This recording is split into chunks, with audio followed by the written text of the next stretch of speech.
पश्यैतां पाण्डुपुत्रा नामाचार्य महतीं चमूम व्यूढ़ा द्रुपदपुत्रेण तव शिष्येण धीमता।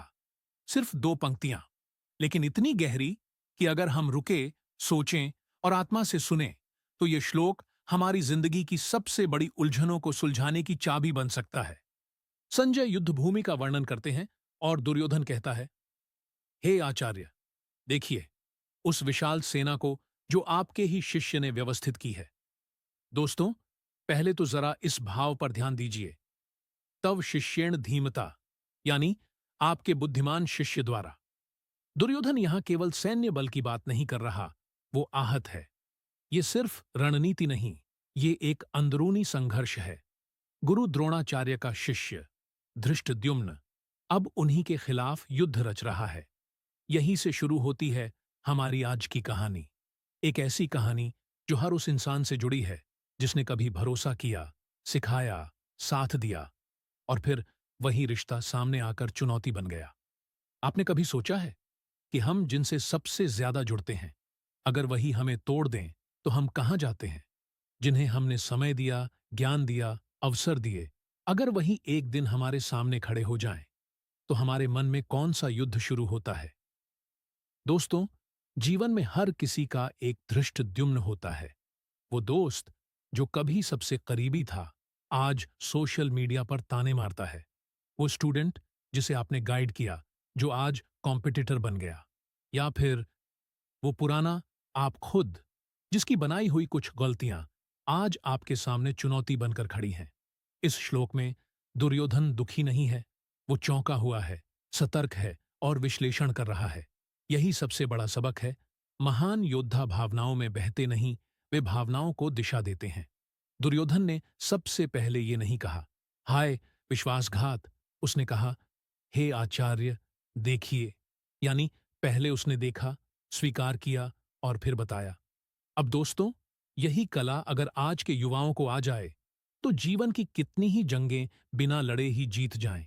आज हम में से कितने लोग हैं जो किसी रिश्ते में टूटने के बाद सिर्फ रोते हैं? कितने हैं जो अपनी असफलता के लिए खुद को कोसते रहते हैं? लेकिन दुर्योधन जैसा व्यक्ति क्या करता है? वो स्थिति को देखता है और अपनी रणनीतिक सोच से उसे एक कदम आगे ले जाता है। और यही आज की युवा पीढ़ी को चाहिए, भावनाओं से ऊपर उठकर दिशा देने की ताकत। अब आइए एक गहरी बात पर सोचते हैं। द्रोणाचार्य ने धृष्टद्युम्न को सिखाया क्यों, जब उन्हें पता था कि ये बालक आगे चलकर उनकी मृत्यु का कारण बनेगा? क्यों? क्योंकि एक सच्चा गुरु ये जानता है, मैं ज्ञान देने के लिए जिम्मेदार हूं, उसके प्रयोग के लिए नहीं। क्या आज हम भी अपने जीवन में ऐसा कर सकते हैं? हम जिस रिश्ते, काम या जिम्मेदारी से जुड़े हैं, क्या हम उसका परिणाम चाहे जैसा भी हो, उस पर विचार करके शांति से आगे बढ़ सकते हैं?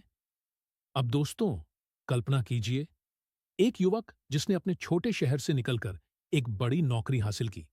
वह अपने परिवार को, गांव को गौरवान्वित करता है। लेकिन कुछ साल बाद वही नौकरी उसकी सबसे बड़ी परेशानी बन जाती है। तनाव, राजनीति, मानसिक थकान। वो सोचता है, मैंने ही तो इसे चुना था, अब मैं कैसे इससे भागूं? उसके सामने खड़ी है उसकी ही बनाई हुई धृष्टद्युम्न सेना। क्या वो हार मान ले, या फिर वो दुर्योधन की तरह स्थिति को विश्लेषित करके किसी गुरु, किसी सलाहकार या खुद की आत्मा से बात करे? यही इस श्लोक की सबसे गूढ़ सीख है दोस्तों। जो चुनौती सामने है वो आपकी ही बनाई हुई हो सकती है, लेकिन उस पर विजयी होने की शक्ति भी आपके ही भीतर है। ये श्लोक सिर्फ युद्ध का दृश्य नहीं है, ये चेतना का दर्पण है। यह हमें सिखाता है कि जीवन में जब कोई अपना विरोधी बन जाए तो हमें सिर्फ भावनात्मक नहीं, आध्यात्मिक और रणनीतिक रूप से जागरूक होना पड़ेगा। और अंत में ये मत भूलिए, दुर्योधन ने पराजय नहीं देखी थी, लेकिन उसने तैयारी शुरू कर दी थी।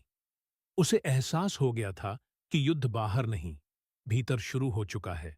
और जब भी युद्ध भीतर शुरू होता है, वहां हथियार नहीं, बुद्धि, धैर्य और विवेक चाहिए। जिसे तुमने बनाया है, अगर वही तुम्हारे रास्ते में खड़ा हो तो डर मत, मुस्कुरा कर देखो, क्योंकि जो तुम्हारे हाथों बना है उसे तुम्हारे हाथ ही मिटा भी सकते हैं या फिर उससे नई दिशा बना सकते हैं।